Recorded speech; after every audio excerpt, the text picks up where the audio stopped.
My name's Gabrielle Rawson. I'm from Cape Media News. I'm happy to moderate today's session, Care About a Clean Cape and Islands Summit, Part 2, My Business Can Compost. Today's summit is the third virtual meeting hosted by the Care About a Clean Cape and Islands Summit Group, which is a collaborative effort of Care for the Cape and Islands, the Center for Coastal Studies, and the Cape Cod Anti-Litter Coalition. Jill, as founder and director of Care for the Cape and Islands, why don't you start us off?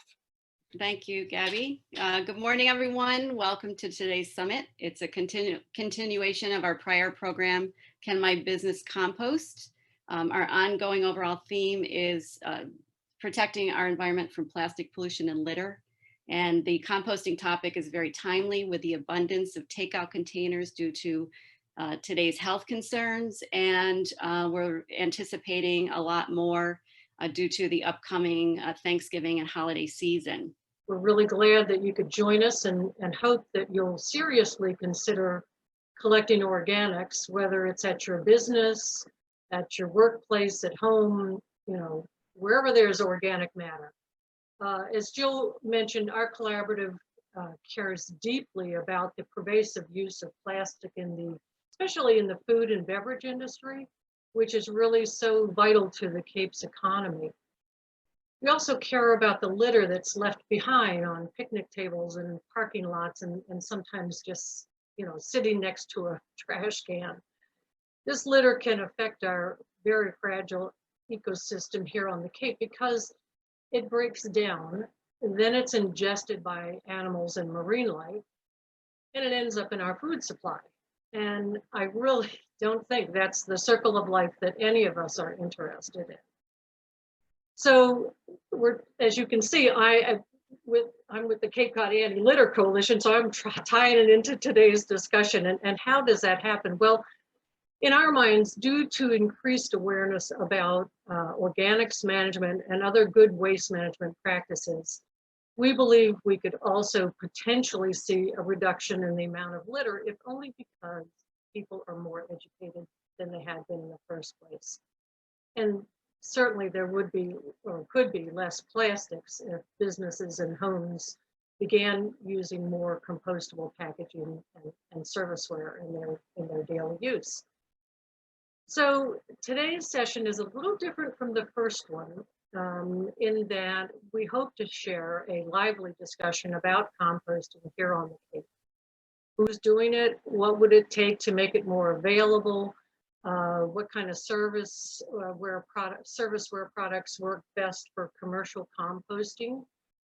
And what can we as individuals, businesses, municipalities do to help move composting into more prominence as a sustainable solid waste management practice?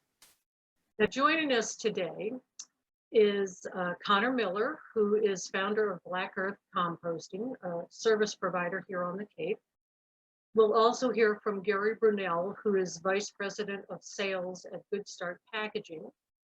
And I think somewhat most importantly, we're going to hear from Jeff Parrish.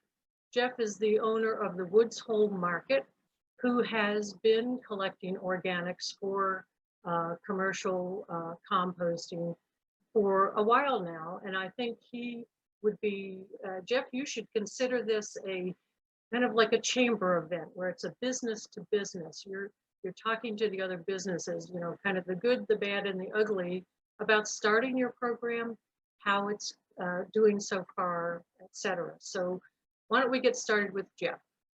Hi, everybody. I'm Jeff Parrish. I'm the owner of the Woods Hole Market. I've been composting now for about 3 years, coming up on 3 years now. I started with Compost with me with Mary Ryther. And then I think things got a little bit too big for her, so she farmed me out to the new folks. But anyway, I've been doing it now for about 3 years, and it's worked very, very well for me. It's really saved me from throwing a lot of, trash into regular trash into organics into regular trash, which I really didn't like doing.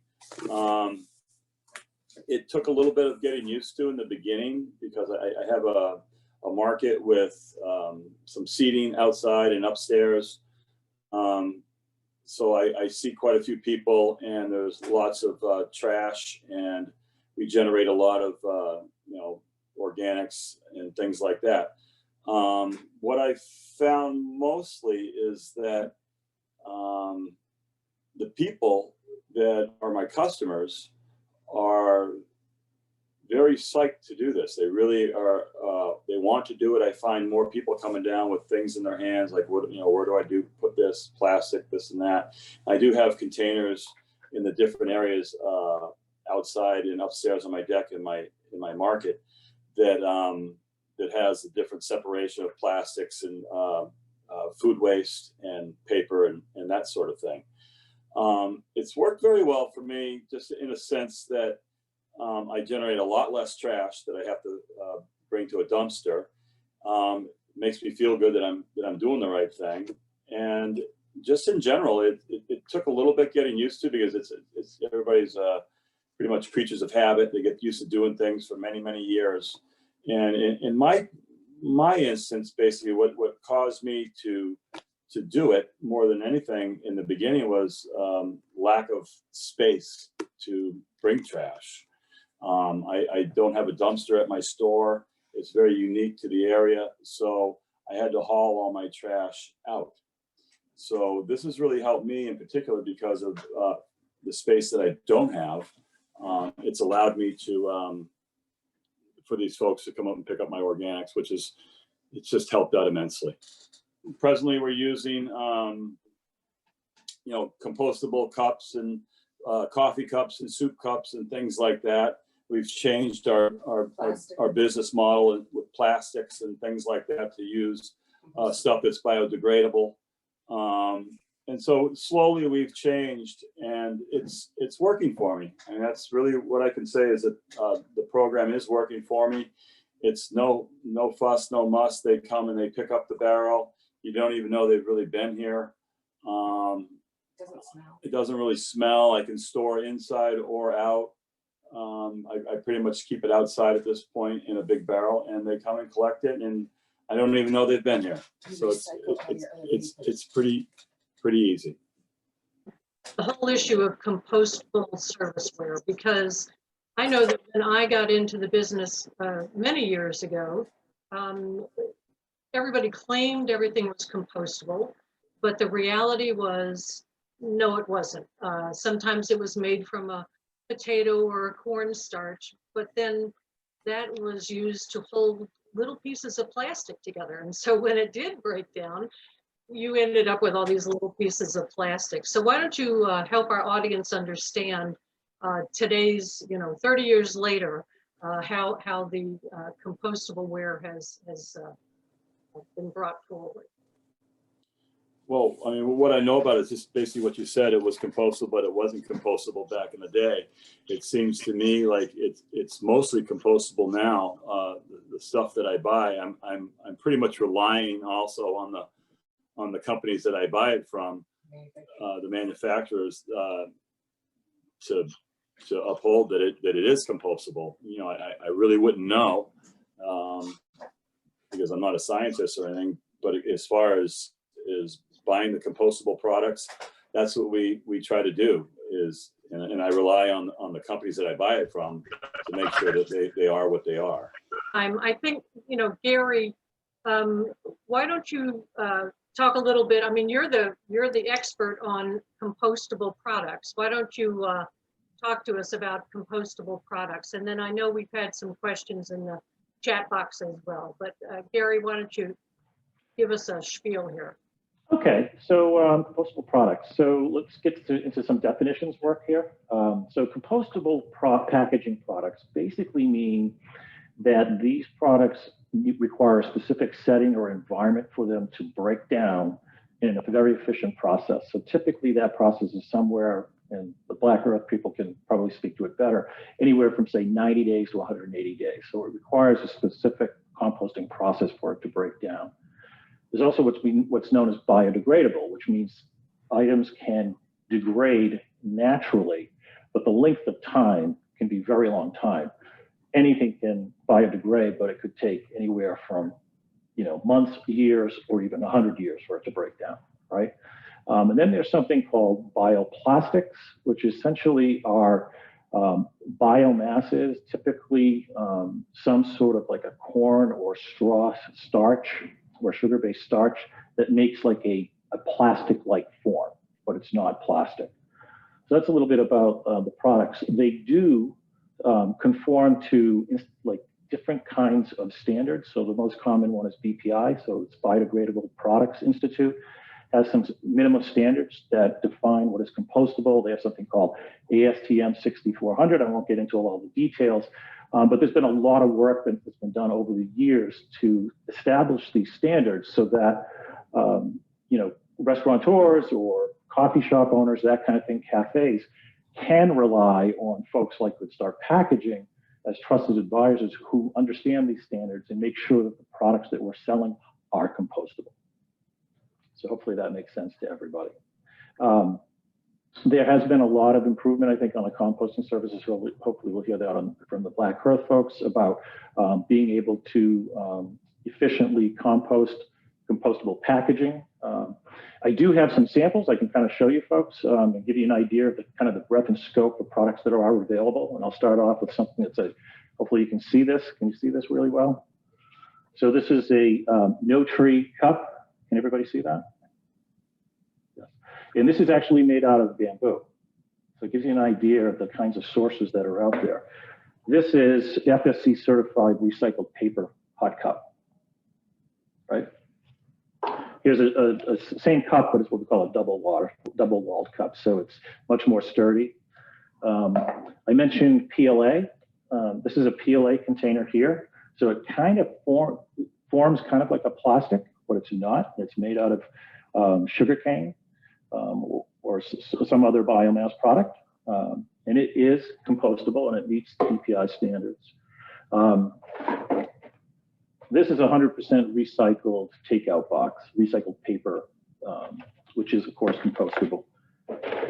Here's something, this is what we call a bakery style PLA container, which is 100% compostable. I know some people may wonder, how do you discern whether or not it's compostable? Typically it will say 100% compostable. There's also, I probably can't pull it up in here, but maybe I can, but there's a little triangle, I don't know if you can see that. That kind of represents that it is compostable. And typically to make sure that it meets these standards, that triangle will have a number 7 inside of it. It's pretty small print, but it's there. We have fiber-based. This is a hoagie container. This is fiber-based, so this is made out of sugarcane and wheat straw. And here's another one. This is just another style container that's made out of corn, and it has a PLA lid. We also have cutlery that are compostable. This is actually made out of bamboo. These are very sturdy, and actually, we have many clients that actually reuse these things. They'll actually put them through a dishwasher and reuse it. And this is another form of cutlery that's actually made out of sugarcane, and it's PLA. So that's some of the ideas. It gives you kind of the scope of the products. There are hundreds of other kinds of containers that we sell that are compostable. At Good Start Packaging, virtually everything we sell is compostable in terms of containers. We do carry what is known as PET bottles, which are the most responsible manufactured plastic type of bottle. Only because there hasn't been made available a compostable, truly compostable that meets BPI standards for a bottle. But this kind of gives you an idea of what's available. This is not compostable, but it is recyclable. And that's the only product that we sell that is not compostable. So Gary, we've had a lot of questions come in. And one, for instance, is the PLA compostable in backyard composting? No, it's really not suitable for that. The conditions, and Black Earth could probably comment on it. You have to have a pretty stringent composting process, which introduces all the processes needed to compost it efficiently. It would be really difficult to do it in your own backyard. So we wouldn't recommend. That's not saying it can't be done, but you probably really need to know what you're doing. And it's typically like a commercial composter is the only one that can do that. And then another one, and it popped up in my brain too, when you mentioned that it had a number 7 on the bottom of it. Those of us who have been in the recycling world all these years, you know, that really, to us, that means other plastic, not that it's necessarily compostable. I didn't know that they had changed the numbering system. Yeah, my understanding is that the PLA that we're selling today is 100% compostable. Again, and I think Black Earth could probably talk about it. I did ask them directly about this, and they said that they are accepting it. We do know some composting services. I'm not sure in the local area or not. Some do not take it, and it could be because over the last few years there've been problems with the actual manufacturer of it and adhering to the up-to-date BPI guidelines on it. They may have had some difficulty, and I think each composting process is a little bit different. So Black Earth may have a little bit more advanced process that allows them to do it efficiently. That's the only thing I can comment. I'm really not an expert on the back-end composting of the material. Right, right. A couple of questions. Let's bounce back to Jeff for a second. Jeff, so you're buying compostable wrappings and containers. Is there a increased cost for these? And you know, how do you accommodate that at your market? Jeff? Well, they used to be more expensive. I think they've come down in price. To be honest with you, I haven't checked it too much lately. But yeah, I think that it is a little bit more costly, but well worth it. One thing I'd like to clarify is the way my business runs is I have different barrels set up for customers. I have plastic, I have paper, and then I have compostable, organics, food waste. And that's what's really helped me as far as everything goes, is being able to separate that. It takes a little bit more work, but for me in particular, it really helped a lot in streamlining that part of my business. I just wanted to clarify that.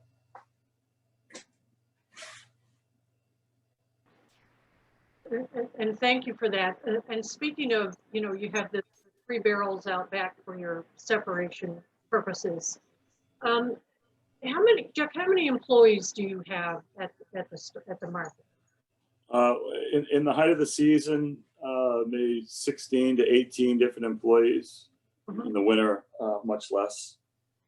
And do you do like any kind of a regular retraining session with them or anything like that? I mean, certainly you would train the new ones coming on, or part-timers. Mm-hmm.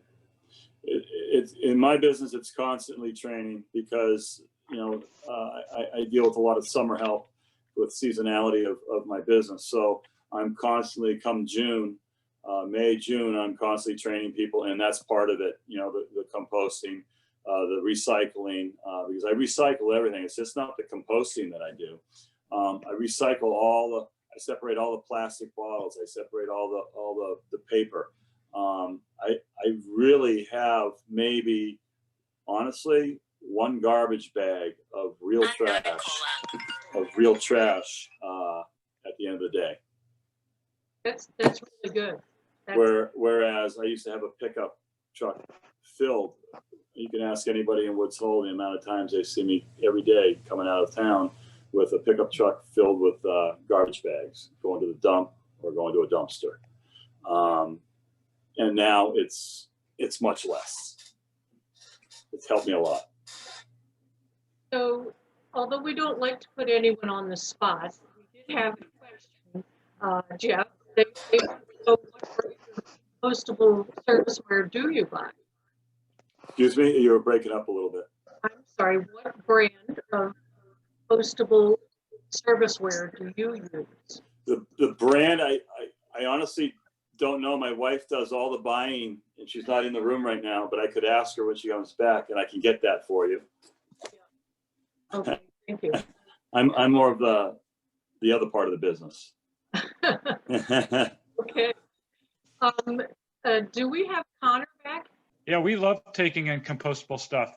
And it used to take a long time to break down when we started composting 10 years ago, but now it breaks down within a few weeks.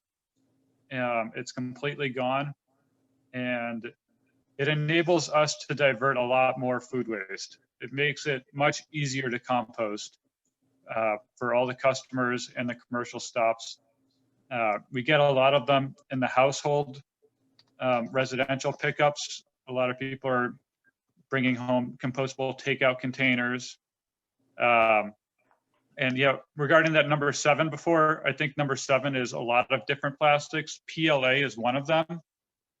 So number 7 doesn't necessarily mean it's compostable. It usually says PLA in addition to the number 7 at that triangle, and then it's compostable, because we do accept PLA breaks down polylactic acid.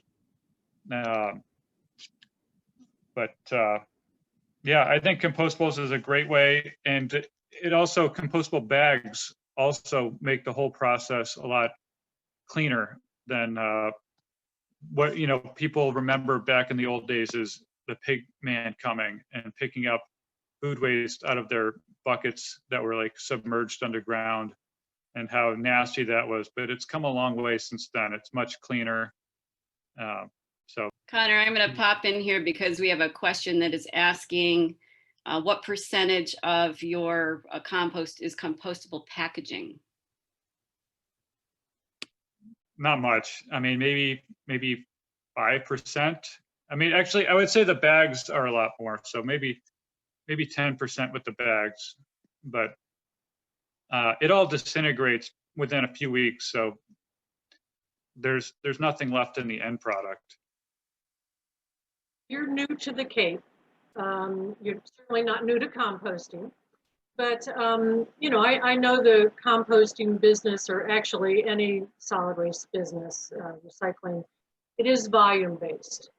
And without you giving away any trade secrets or any competitive edge to anyone who might be listening, what do we need to do here on the Cape to facilitate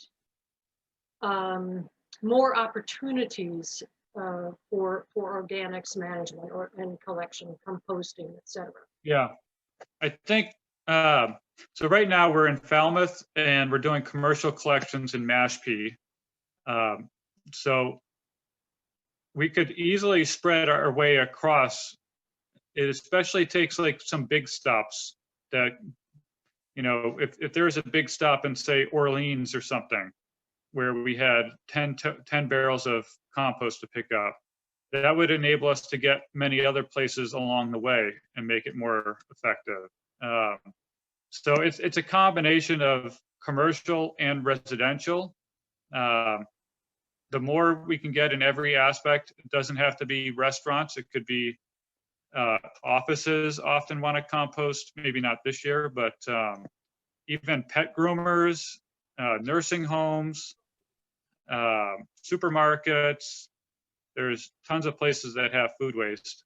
And but at the same time, what is important to us is that any resident on the whole Cape, just if they go to our website and pre-register, that's basically just putting their email on a list, so we know how many people in what town want to do this.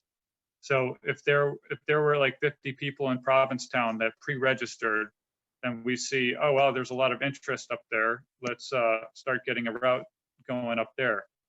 And then it's, the more routes we have on the Cape, the more times per week we can get certain customers that are bigger or have space constraints and stuff like that.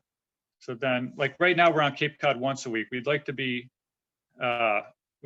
picking up from all commercial customers at least twice a week soon, and we'd like to be all across the Cape within a year.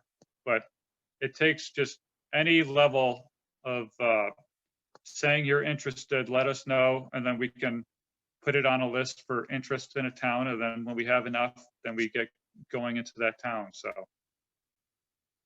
yeah, I thought that was really interesting that you do the commercial businesses, but then you also offer this opportunity in the future to individuals. And heaven knows here on the Cape, we have, I can't tell you how many homeowners associations where, you know, you have 20, 40, 60 houses all, Yeah.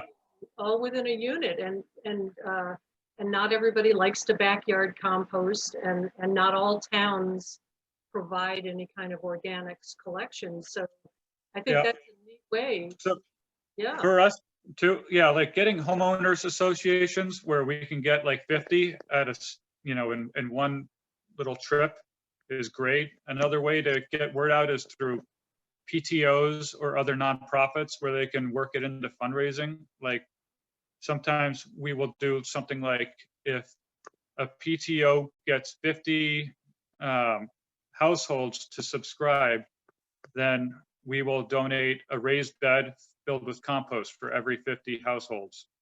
And so they're incentivized to use their networks to grow the program, and that grows the diversion and the use of compost for, it's the other half of why we're doing this is to grow more food locally.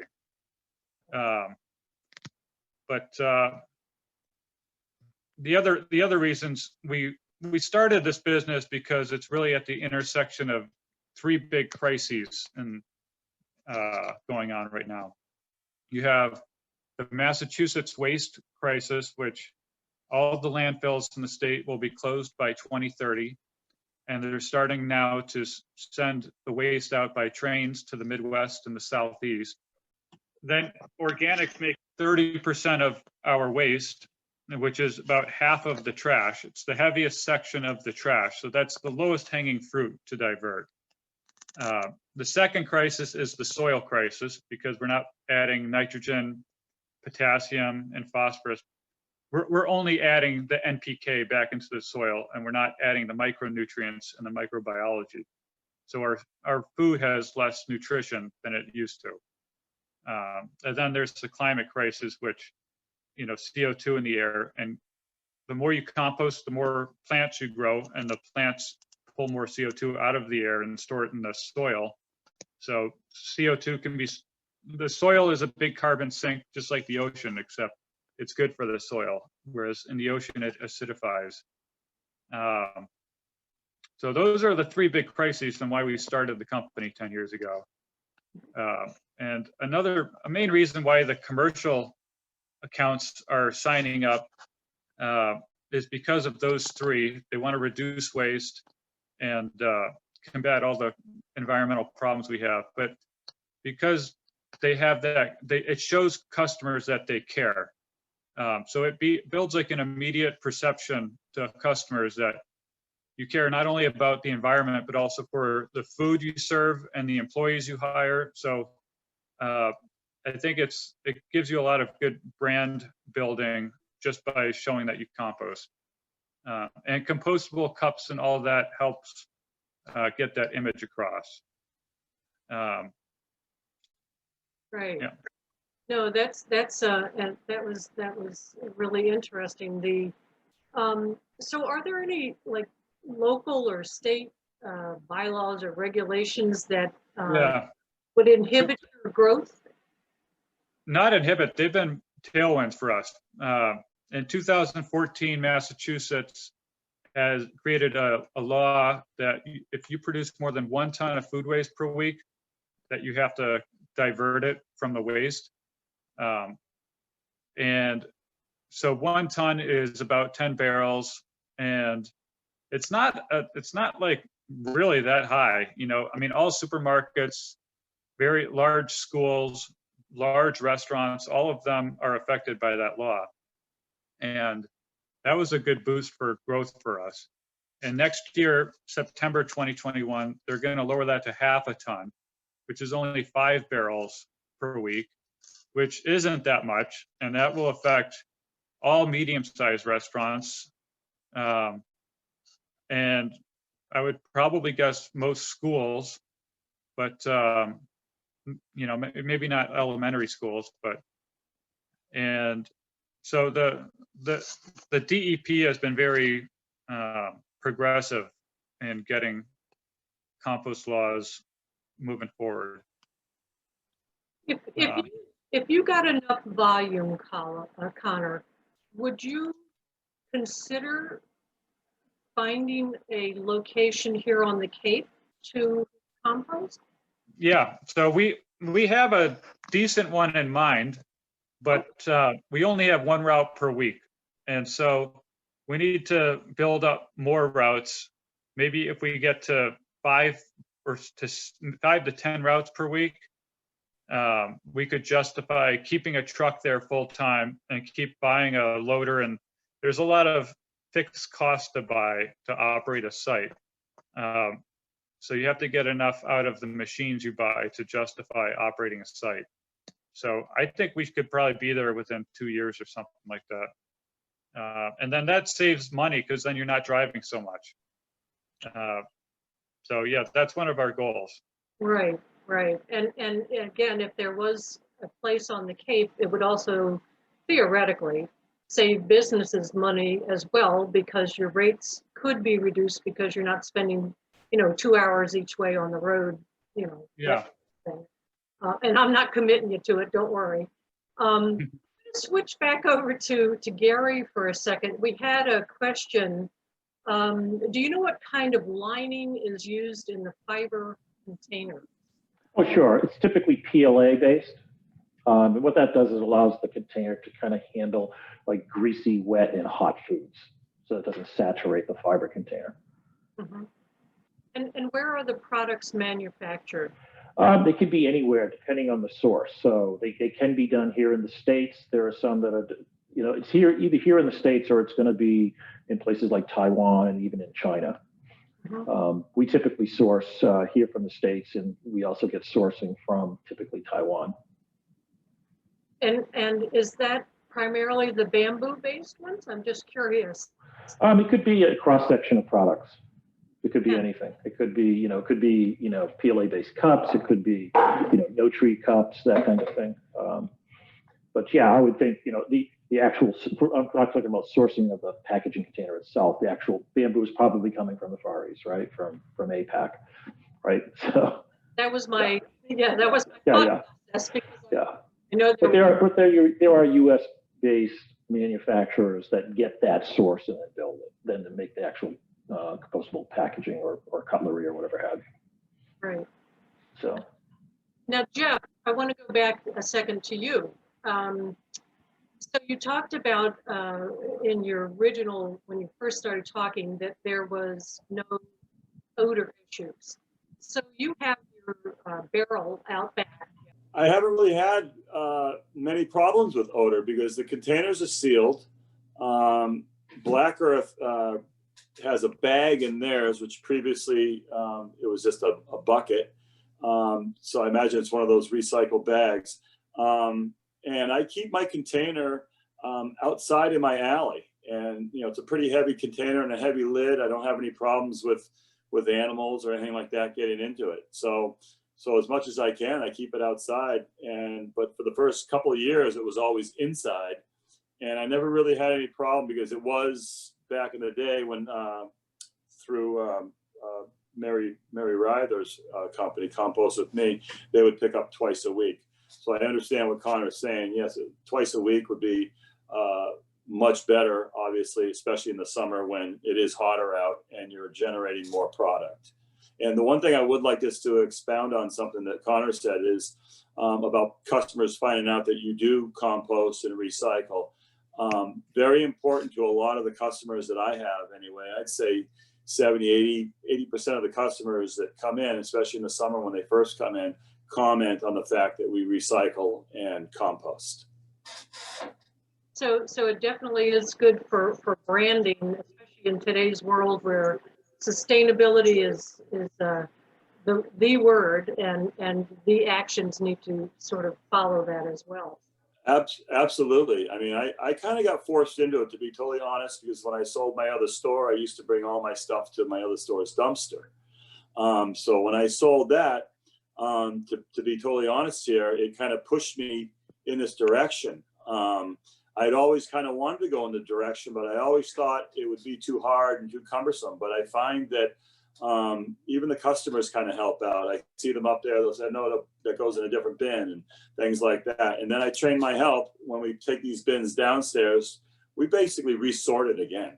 And it's really not that bad, especially when people are separating the organics from the plastic and the paper. It's not real nasty like people would think. And that's how I separate everything. And I go to the recycle dumpster with all the recyclables. And like I said, I really only have about one bag of trash a day. Yeah, that's great. Great. So Connor, we have a really good question for you. There are lots of lobster shells generated in the takeout and fine dining establishments on Cape Cod. Could you handle 1 ton of lobster shells each week? Yeah, totally. We love lobster shells.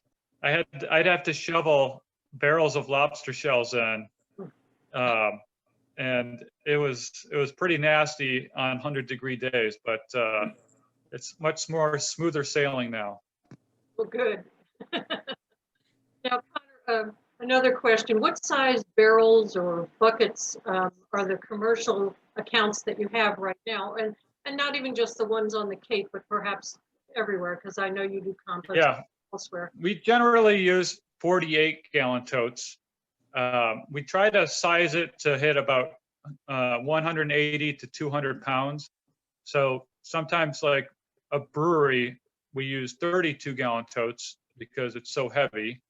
Or a bakery, we use like 64, or something, lighter like a bakery. But it's generally, for restaurants, we use 48, and for transfer stations. Do you have any municipalities on board yet? Yeah, we do a lot with municipalities. So for instance, we do citywide collection where the town pays us in Manchester, Massachusetts. Most of the work we do with municipality, we're a preferred vendor for Boston, Newton, Brookline, and Belmont, and Natick. And that basically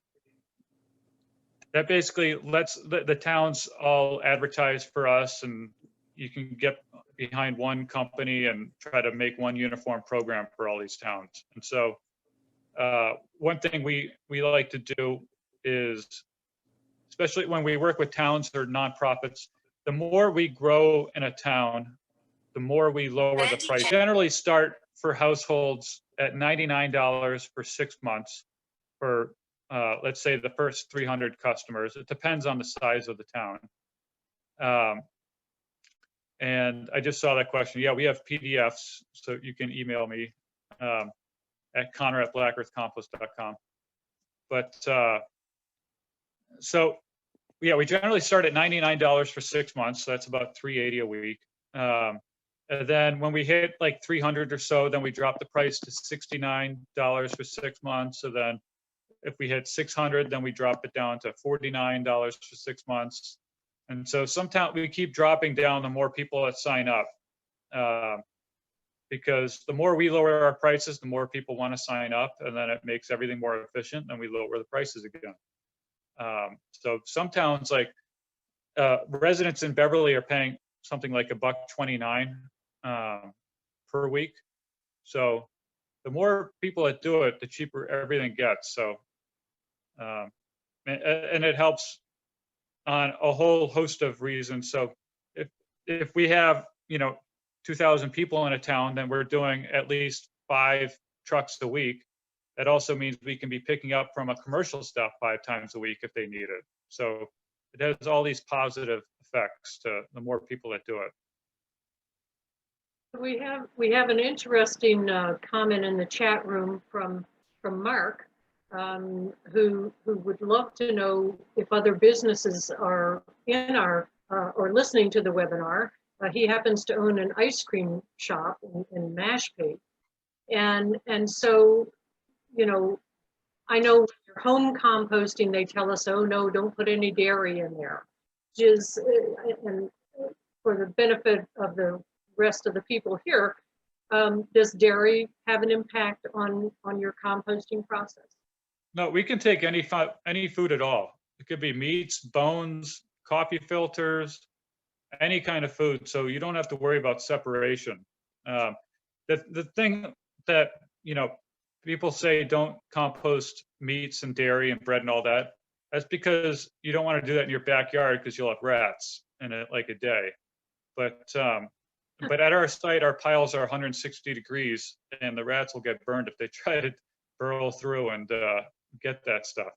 But yeah, we can compost probably 2 to 3 times more stuff than you can do in your backyard. So even if you like backyard composting, it would be a great complement to also have the curbside, so you don't have the pest controls. Because the past 5 years with mild winters and everything, the rat population across the whole Northeast has been shooting up. The last question that I'm going to ask actually will be Food in your backyard pile, put it on a curbside bin, even like pizza boxes and stuff like that. Mhm. So one last question before we wrap up our part of this presentation and we move on to an awards program. We had a question about, Gary, are any of your products coated with PFAS? And then Black Earth, how do you handle that? Yes, we do carry some of our container products do have PFAS line in it, but we also carry PFAS-free products as well. So hopefully that answers it. So it's a mix.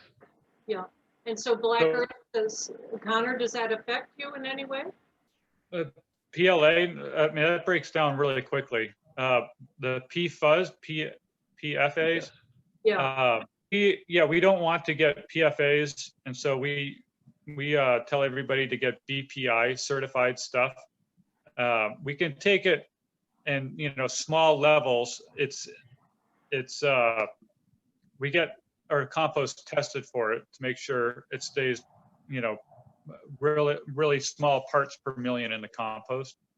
But it is on everything. It's on, it's even your clothing, it's in the drinking water. It's pretty hard to be PFA proof right now, but we do want to minimize one of our main sources a couple years ago was coated school lunch trays. So we've been switching to lunch trays that are not coated with the PFAs. Well, this has been really great. I want to thank all 3 of you for participating today, and Jill and Gabby too. Without Gabby, we wouldn't be seeing each other. I think it was a really great discussion, and I really hope that it stimulated your interest in learning more about composting, whether at home, in our municipalities, or our businesses. We can all play a role in increasing the amount of organics that are collected for composting, as you heard Connor say several times, actually. I think it's really intriguing how we could have a really good organics collection going here on the Cape if we all just step up to the plate and commit to it. And I think we would all save money as well. I know I have a transfer station sticker, and we have pay as you throw, so I could reduce my waste even more than I am right now. When I got into composting many years ago, we called the compost black gold, because creating that compost out of what was considered trash or garbage is such a good use for that material. I want to thank you guys for sharing your time and your knowledge with us and your candor. I encourage all of our listeners to consider organics management, whether it's managing all your organics or even just part of your organics, whether you're in a business or at home or school, or even some of our municipalities have talked about getting into it and probably need to talk a little more about it. But it really is the best way to tackle the largest remaining component of the waste stream.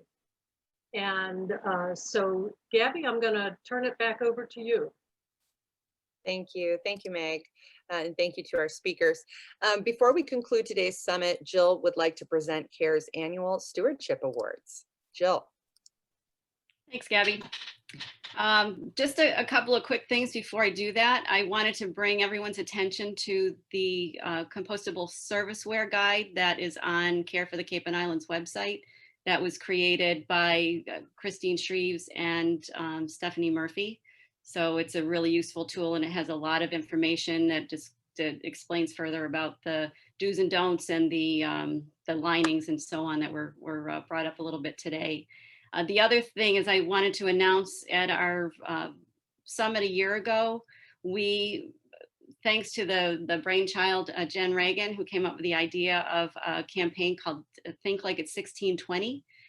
Jen's on our committee for Take Care, and the premise behind it was to inspire people to get involved and get engaged in cleaning up the Cape, to think about what a pristine environment the Pilgrims discovered 400 years ago when they landed on the Cape, and to either give 16 minutes or 20 seconds of their time, or $16.20 to be used to purchase a water bottle filling station for the Pilgrim Monument. We're 50% there, and given the fact that so many events for the 400th anniversary were canceled due to COVID, we're going to be extending this for another year. So anyone who hasn't participated can get involved in the coming year. And the information's on the takecarecapecod.com website. So for the past 4 years, we've been presenting an award to a business or organization who has really been living the day-to-day, what it is that our organization stands for. Day-to-day commitments and living the mission to preserve and enhance the natural environment, cultural and historic treasures of Cape Cod and the islands. This year's award is going to a business that is run and operated by someone who is formerly from Buffalo, New York, where I'm from too, so I'm really excited about that. But she's worked tirelessly to educate the public and to really change behaviors and eliminate plastic single-use bottles. And you may have been seeing her around the Cape, first in her Betty bus, and now she has replaced Betty bus with the Sally Sue Shed.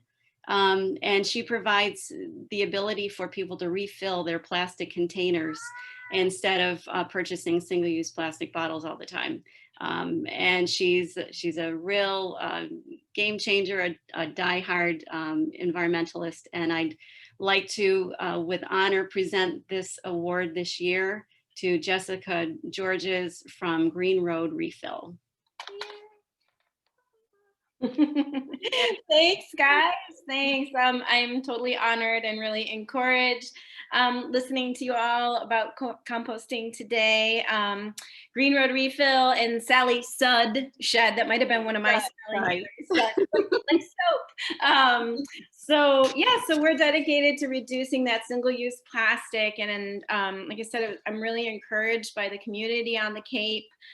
We've been refilling now. I'm refilling some bottles for like the 20-something time. So when you think about that as a community, there's so much less plastic going into our landfills, and recycling is a whole nother subject, but some of these smaller bottles aren't getting recycled. So it makes me really hopeful that I can kind of create a nice, fun way that people can reduce. We're a zero waste shop, so we sell a lot of other things to get rid of that single use, whether it's a toothbrush or, Saran wrap, those things that we just have become so, our culture is so, convenient rather than sustainable. So I'm really, really happy that we're going into our 4th year of business, and we have this huge following of refillers. And the holidays are coming, everybody. So much waste is created. So if I can just encourage you all to really think about your purchasing power this holiday season. think about the future of the product. Think about giving experiences rather than gifts. And if you follow Green Road Refill on social media or on our website, you can find some opportunities to find me and do a little eco-sustainable holiday shopping. So thank you, Care, for this wonderful award. Deeply appreciative, and just keep fighting the good fight, everybody. Thanks, Jess, for everything that you're doing on a day-to-day basis. We're really proud of you. Thank you. So 2 years ago, we decided that we really wanted to inspire the future of our population, and we decided to award a youth or a youth group. And someone that would be 18 years or younger, that same thing, exhibits the commitment to caring for the Cape and Islands on a regular day-to-day basis. And this year, we're going to be presenting the award to two brothers, 10-year and 7-year-old brothers, who noticed a lot of trash in the ocean, on the beaches, the jetties, and cracks in the fish pier. And they approached the Martha's Vineyard Fish Derby Committee with some solutions. They've been busy doing regular cleanups and created a vlog. And so we're pleased to present this year's Youth Stewardship Award to Owen and Rye Silva. We'll be sending this to you, but I'd like to invite Owen and Rye to say a few words, and congratulations to you both. We love fishing and eating fish. Striped bass is my favorite. For homeschool, we fished the derby and did projects like making fish art and writing fish poems. While fishing, I noticed a lot of trash like cans, rolled plastic bottles stuck in the cracks on the jetty. We fished from Menamsha. I love the Menamsha jetty because there are so many fish there. I think it's beautiful at sunset. We talked about how if you love something, you should protect it. When we interviewed a friend who is a fisherman for a homeschool project, he told us he never leaves the beach without a bag of litter he's collected. Inspired by him, we decided to commit to picking up trash each time we fished. We also asked the Derby to think about having a litter collecting contest for fishermen. We even found a company to sponsor prizes for next year. The Derby was so excited about the idea and shared it on their Facebook page. It got over 100 likes, but everyone was so busy then to talk much about it. The Derby president asked us to write a project proposal, which we are working on. We plan to meet with the Derby committee in December to go over everything. During homeschool, we're trying to help the community, whether it's keeping beaches clean, making Halloween decorations for a nursing home, or picking potatoes for families in need. We want to help however we can. Thank you for this award. That's great. Thank you, boys. And thank you to their mom, Maura, who I know has been a real great mentor and inspiration. And so keep up the good work. Congratulations. Thank you. Again, congratulations to the recipients, and thank you everyone for participating in today's summit. You'll find a recording of today's event on the Take Care Cape Cod website, which is takecarecapecod.org. You can also watch today's event on Comcast 99 and C-SPAN 98 later this week. And if you're wondering when the next session will be held, Care for the Cape and Islands will be hosting their next webinar sometime in January or February. So stay tuned for more details in the coming weeks. Again, I'm Gabby Rawson. It's been a pleasure to moderate today's session, and thank you so much for joining us. Bye-bye.